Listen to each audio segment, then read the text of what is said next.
Good Tuesday afternoon, friends. Welcome to the Way Home Crossnore Communities for Children's Facebook Live show, as well as our podcast. My name is Holly Kessler, and I serve as the Senior Director of Community Relations at Crossnore.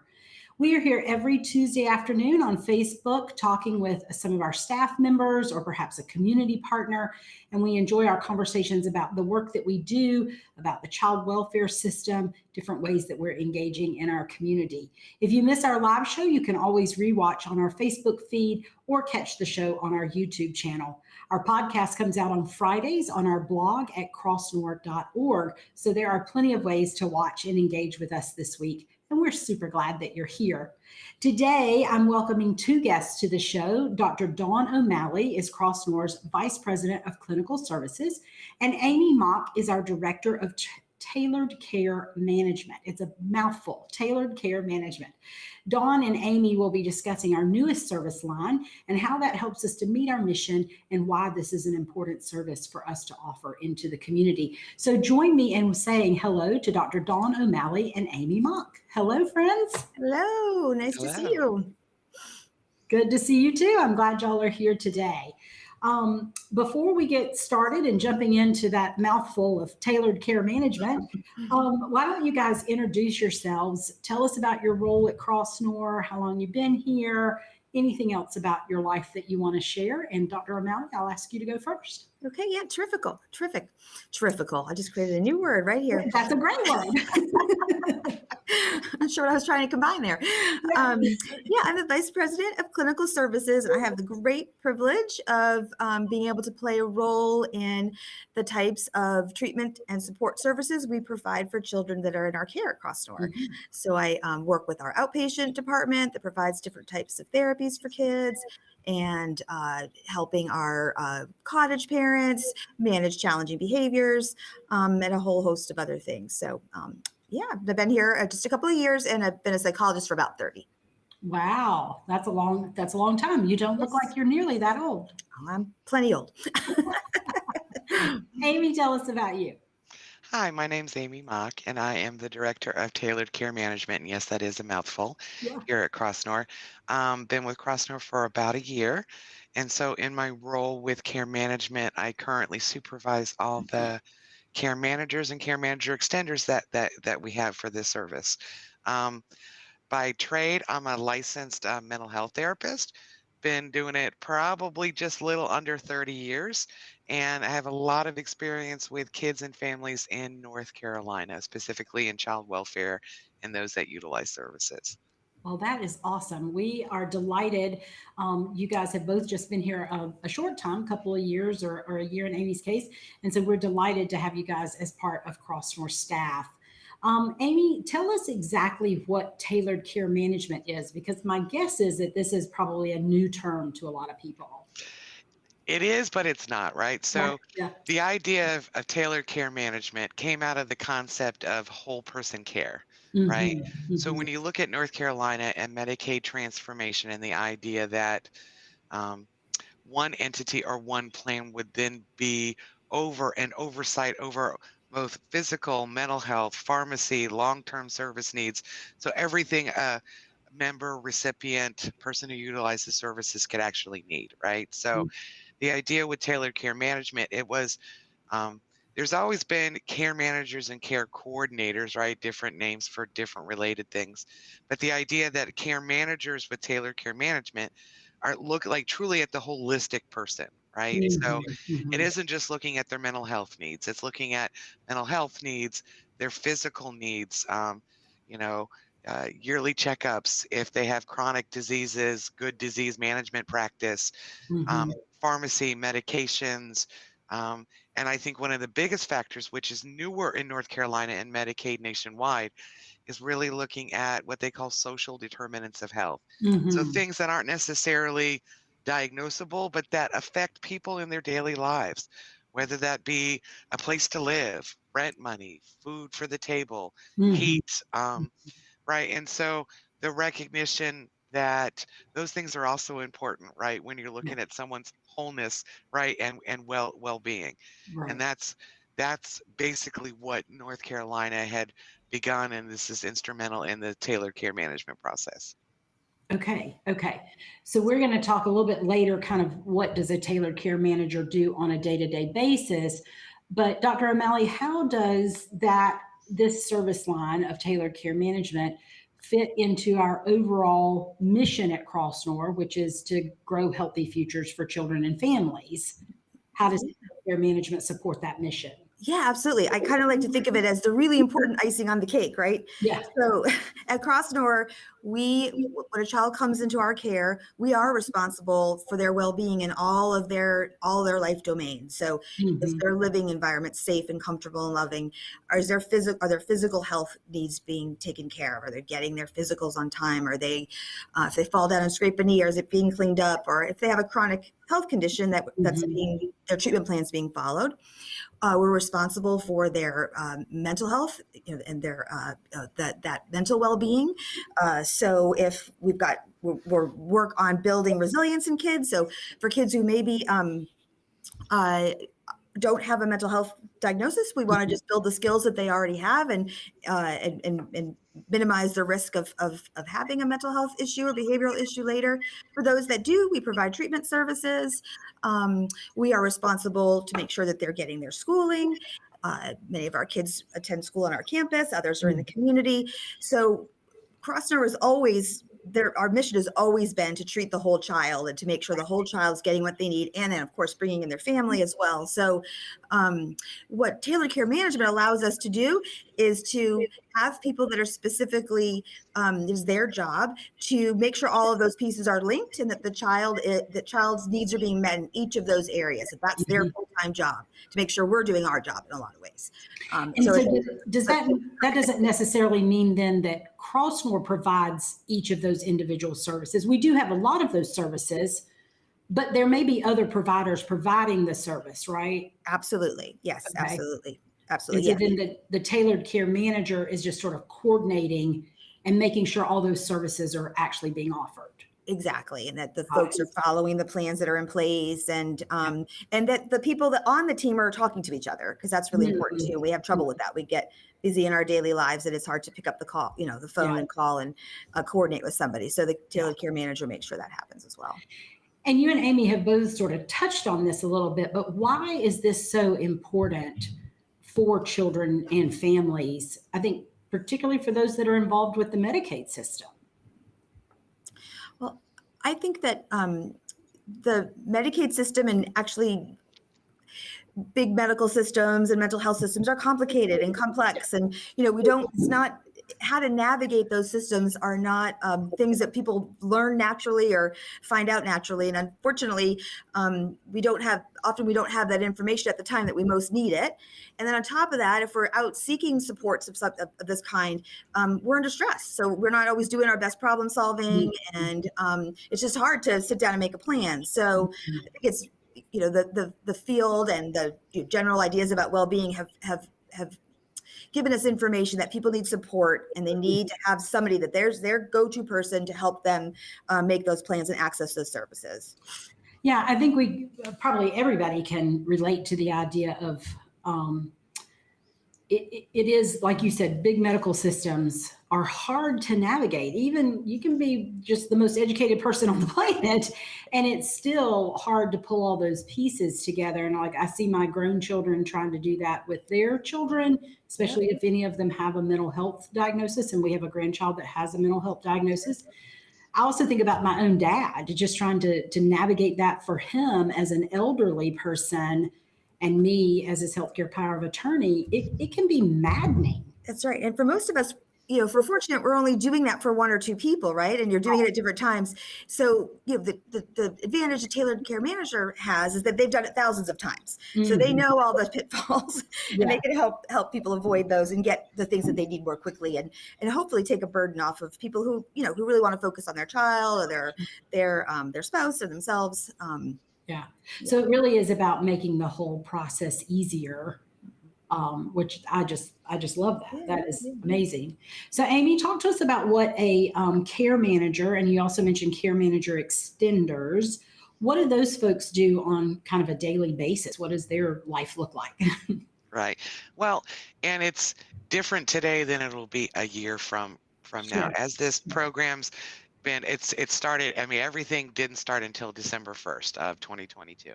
Okay. So my care managers and the extenders, like folks that help the care managers, um, are really working on trying to engage families, right? Mm-hmm. So the idea that this is a brand new service and that general, like people in the community don't necessarily know what it is, right? So Mm-hmm.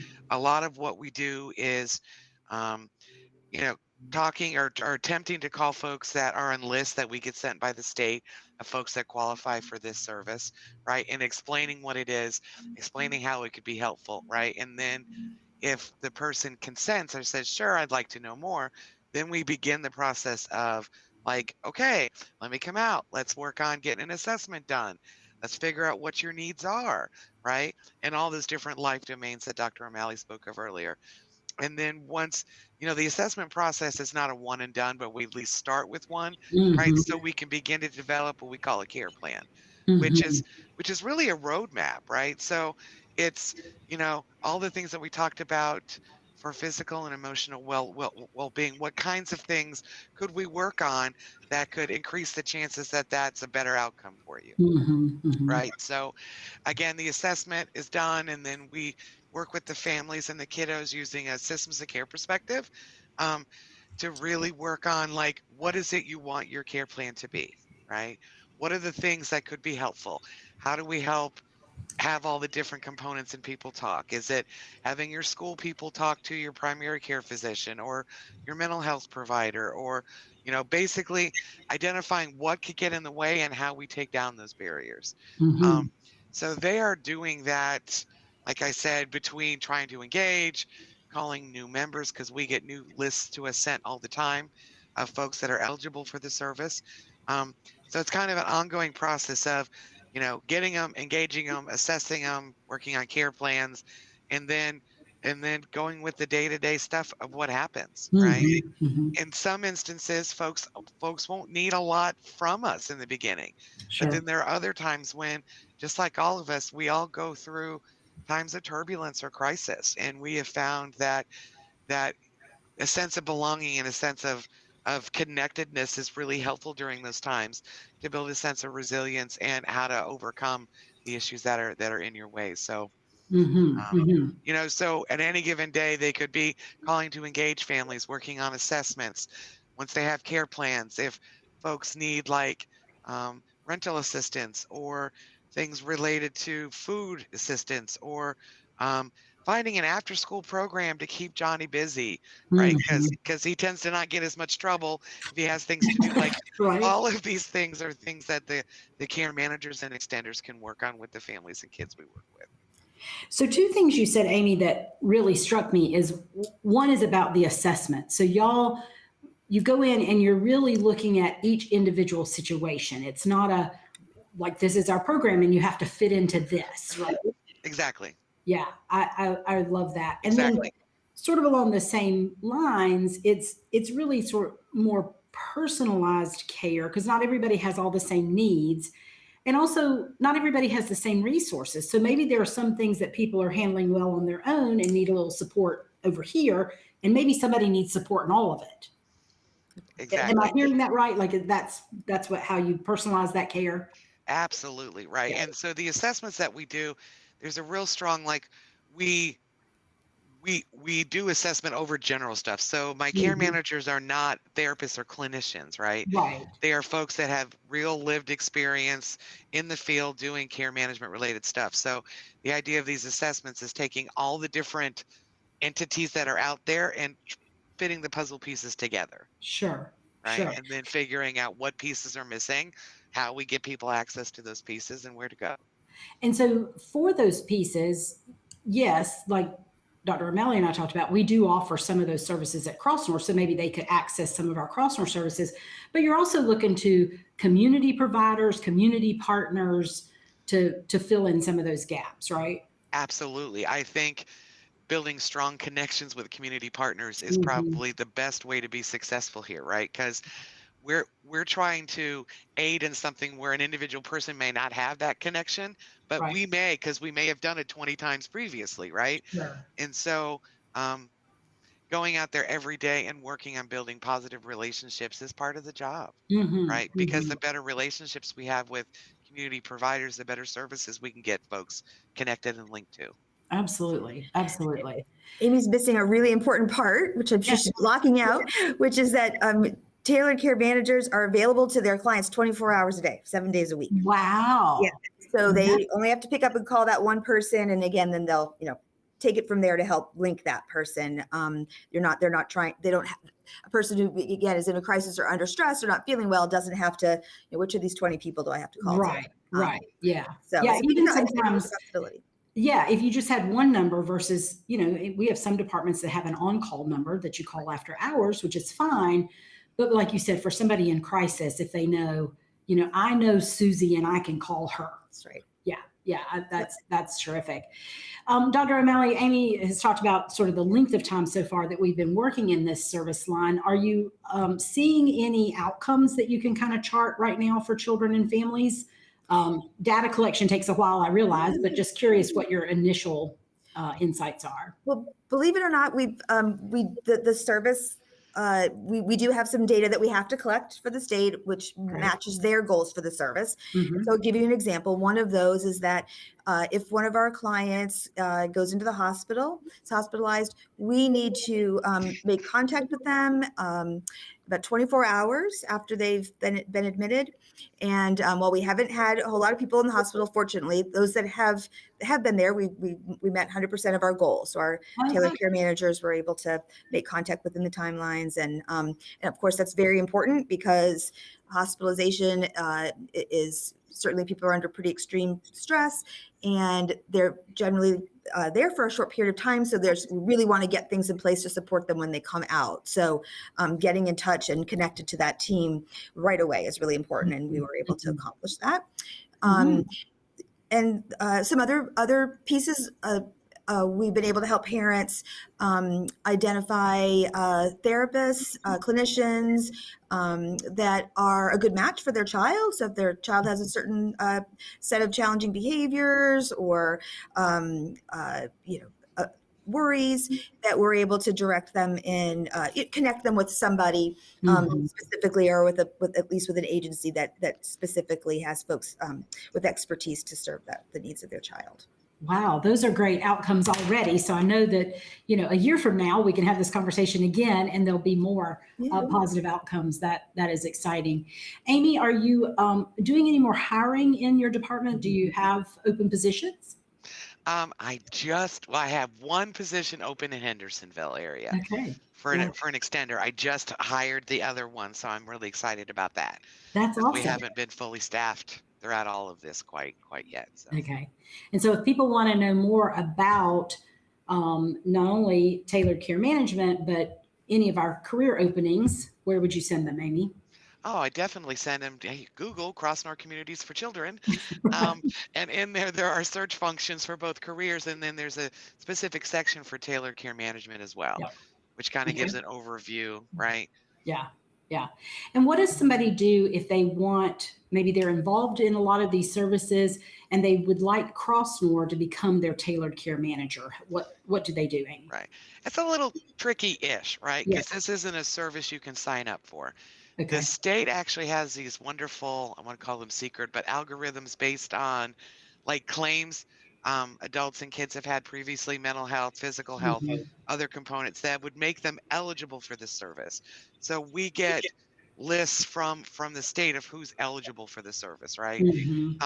But then there's also, which I think is a wonderful thing, the state has incorporated a sense of choice, right? So if I'm a beneficiary of Medicaid, I qualify for the service, I have it with an agency I'm not comfortable with, all I have to do is call my local managed care entity or MCO and say, I want to get these services with Crossnore.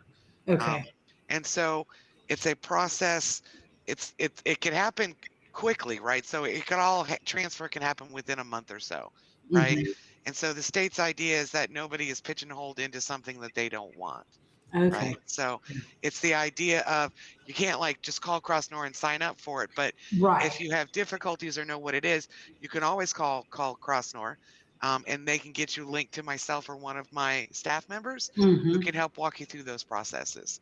Okay, great. And then, like you said, just contacting their MCO, their Medicaid provider, then they Absolutely. can access that. That's terrific. And again, they can call right to Crossnore's referral and admissions line, and we'll help them regardless of where they end up. They don't have to use our TCM service for us to help them get connected. Oh yeah, that's a great point, Dr. O'Malley, that we can help you get connected even if you don't go through Crossnore. That's perfect. So we'll have a lot of these things that you guys talked about, we'll have in the show notes on our blog as well, and certainly a number to our referrals and admissions folks for sure. Well, Dr. O'Malley and Amy, thank you so much for explaining what can be kind of a complicated process, but helping us all to understand that. And we are so appreciative of the work that you are doing with children and families on Crossnore's behalf. So thank you for being here today. You're so welcome. It was a pleasure. Absolutely. Well, my friends, as I have thanked Dr. O'Malley and Amy for being here today, let me also say thanks to each of you who are watching or listening. We so appreciate the opportunity to tell you about Crossnore. For more information, please visit our website at crossnore.org or follow us on our social media channels on Facebook, Instagram, or LinkedIn. That's it for today, but I hope you will join us again next week right here on The Way Home.